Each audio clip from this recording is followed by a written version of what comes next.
Hi, I'm Keegan with a quick little tip for you about body painting. Oftentimes we're so concerned with our details of what we're going to painting, how many people, the design, all that, we may forget to even ask if we're going to be seen by the guests or the public. So quick reminder, maybe ask that, or even if nobody ever mentions it, you consider what you're going to wear to your event.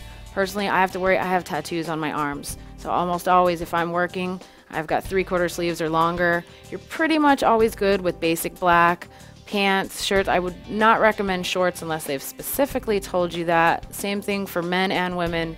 Khaki or black pants are usually pretty good.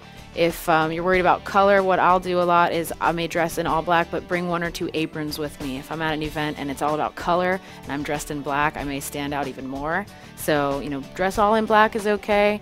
Bring an apron or bring some kind of little accessories. That way, the attention's going to be on what you're painting and not you. You don't want to stand out. You want to fit in, blend in, stand out if they want you to. That's why you would bring the accessories or the apron. But just kind of keep in your kit, along with all your makeup, something for yourself to wear to make sure that you are not drawing away from your work.